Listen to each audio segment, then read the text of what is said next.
بسم اللہ الرحمن الرحیم نحمدہ و نصلی علی رسولہ الکریم۔ معزز سامعین، میرا آج کا موضوع ہے اسلام اور فرض شناسی۔ یہ سچ ہے، لگا لیں لو خدا سے اور محبوب خدا سے ہم،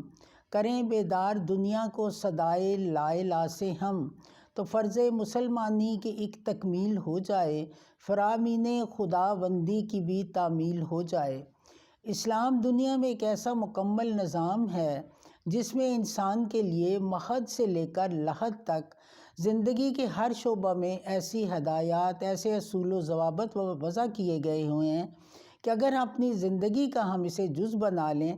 تو یقیناً ہم ایک ایسے انسان بن جائیں گے جو زندگی کی پریشانیوں سے پاک اور مصائب و آلام سے محفوظ، اور ہمارا کیریکٹر جو ہے وہ فرشتوں سے بھی زیادہ بلند ہوگا، بشرطے کہ اکثریت ان اصولوں کو اپنا لے، ورنہ دنیا میں مومنین کے اصول کے مطابق تباہی، پریشانی، حال لازمی نتیجہ ہے۔ یہ اس لیے کہ اسلام کا نظام ایک فطری نظام ہے، چونکہ اسلام صرف چند عقائد کا نام نہیں جو آج کل ہم سمجھ رہے ہیں۔ آج ہر شخص کو ایک سوال درپیش ہے، وہ یہ کہ معلوم نہیں، اطمینان نہیں، کیوں نہیں ملتا، پریشانی کب ختم ہوگی؟ تو ہم بلا تردد 100% یقین کے ساتھ اس جواب میں کہہ سکتے ہیں کہ اطمینان اس لیے نہیں ملتا کہ ہم لوگوں نے فطری اصولوں یعنی اسلامی ہدایات کو نہ سمجھا، نہ اپنایا، اور پریشانی صرف اسی وقت ہی ختم ہوگی جبکہ ہم لوگ اپنی انفرادی اور اجتماعی زندگی میں ان اصولوں صرف عقیدہ ہی نہیں بلکہ عملاً بھی جزو زندگی بنا لیں۔ آج مسلمان، خاص طور پر پاکستان میں جمہوریت کے نام پر جس طرح انتخاب کیا جا رہا ہے یا جس طرح قبضہ جمانے کے لیے مطالبہ کیا جاتا ہے، وہ یقیناً انسانی زندگی کو تباہی، پریشانی کے قریب اور اسلامی نظام سے دور کرتا چلا جا رہا ہے۔ واقعتاً اگر آپ لوگ صحیح معنوں میں پرسکون اور نتیجہ خیز زندگی گزارنا چاہتے ہیں تو پھر آپ نبی اکرم صلی اللہ علیہ وسلم کے پیش کردہ اصولوں کو اپنائیں۔ آپ براہ کرم اپنے ضمیر اور اس کا حل تلاش کریں اور اپنے عمل سے ثبوت دیں، اس لیے کہ آپ مسلمان ہیں، اور بہرحال اسلامی حقائق میں سے کسی حقیقت کو بھی نظر انداز نہیں کیا جا سکتا۔ اس کو بہر صورت قرآنی تعلیم کے اس اعلان میں کہ عالم کائنات میں ہمارا اٹل فیصلہ ہے کہ کوئی قوم بھی کیوں نہ ہو، جب وہ اپنی پستی اور ذلت کے گڑھے میں گر جاتی ہے تو اس وقت تک بام عروج سے ہمکنار نہیں ہو سکتی جب تک وہ اپنی جان وجود سے وابستہ امور میں صحیح تبدیلی نہ پیدا کرے۔ سورہ رعد کی آیت نمبر 11 میں اس حقیقت کو آشکار کیا گیا ہے کہ اگر یہ آبادیوں میں بسنے والے لوگ صحیح معنوں میں ایماندار اور خدا ترس انسان بن جائیں تو یقیناً ان کے لیے آسمان و زمین کی کتنی آسائشوں کی راہیں کھول دی جائیں گی، لیکن اس کا کیا علاج کہ ان لوگوں نے ایمانداری، خدا ترسی کو پس پش ڈال کر بدعملی کا مظاہرہ کیا، جس کا لازمی نتیجہ یہ ہوا کہ ان لوگوں کو تباہی اور بدحالی کا منہ دیکھنا پڑا۔ سورہ اعراف آیت نمبر 194 میں قرآن پاک بزبان حال انسانوں سے مخاطب ہو کر کہتا ہے کہ اگر تم لوگ اپنی کوتاہ بینی کی وجہ سے نبی اکرم صلی اللہ علیہ وسلم کی برحق ادا پر کان نہیں دھرتے تو تم پہلے جو قومیں بام عروج سے ہمکنار ہو چکی تھی اس کی تاریخ الٹ کر دیکھ لو کہ آخر وہ کیوں مٹ گئیں، کیونکہ وہ آسائش کی بہتات سے یکسر محروم کیوں کر دی گئیں۔ اور ہم آج مسلمانوں کا بھی یہ حال ہے، ہم نے اللہ اور اس کے رسول مقبول صلی اللہ علیہ وسلم کے طریقہ کار کو چھوڑ دیا تو آج اپنے ماتحتوں پر، کمزوروں پر ظلم کر رہے ہیں، افسروں سے ناجائز فیصلے کرا رہے ہیں، دکانداروں، واقف کاروں کے ساتھ مل کر چور بازاری کے جھوٹے دستخط لے رہے ہیں، جھوٹ بلوایا جا رہا ہے، سعودی معاملہ کو باوجود منع کرنے کے داخل زندگی کر لیا ہے،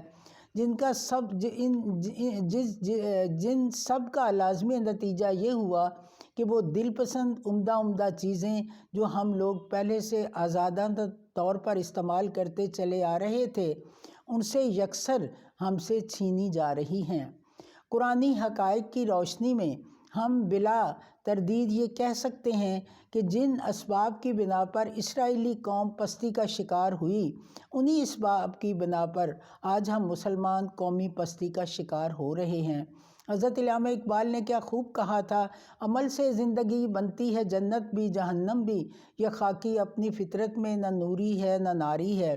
اسی سلسلہ میں نبی اکرم صلی اللہ علیہ وسلم کا ارشاد مبارک ہے کہ وہ انسان جو قاضی جج مقرر ہو جاتا ہے وہ بغیر چھری کے ذبح کر دیا جاتا ہے، یعنی یہ عہدہ بہت خطرناک ہے۔